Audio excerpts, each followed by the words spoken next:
Hello YouTube. Today we're going to be looking at the British Army Mk4 turtle steel helmet. Let's move a little bit closer.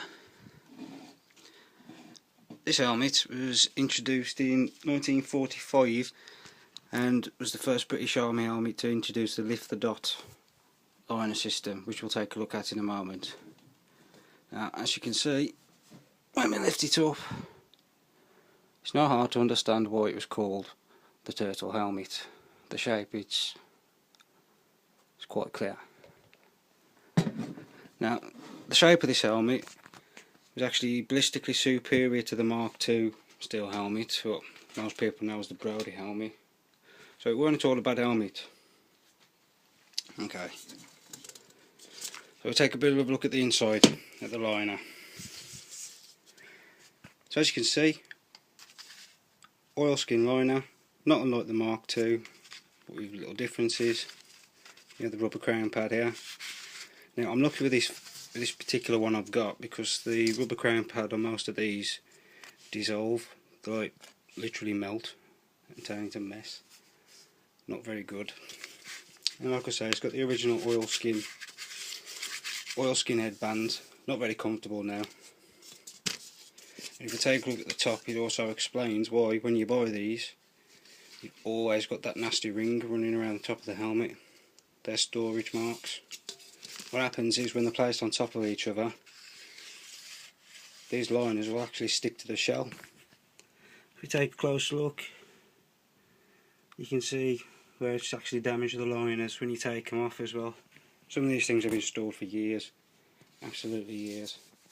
So one thing I do, obviously it protects the helmet in my collection from damaging the paint, but also makes it all a lot more comfortable.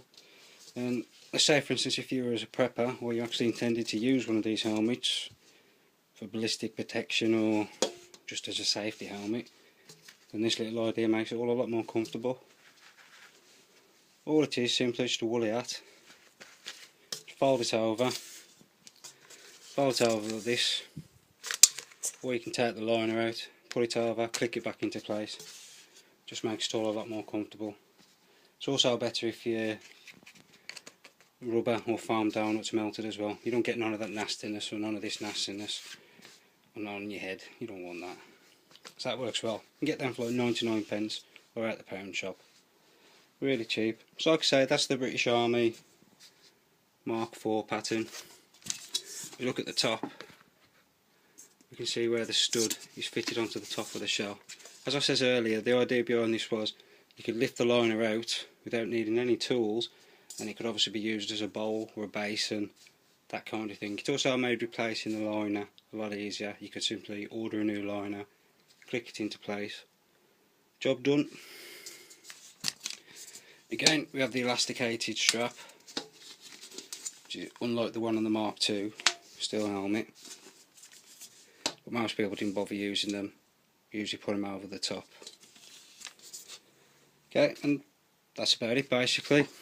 Obviously this helmet is in black.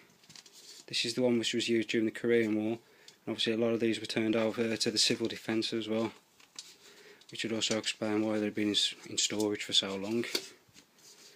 This particular one is green. Obviously the Mark V was produced in green as well. Shell was identical, no real difference, it was just an upgrade of the liner. So we put him back on here, like so. Level it up a bit. You have to bear with me. There we have it. British Army Mark IV turtle steel helmet.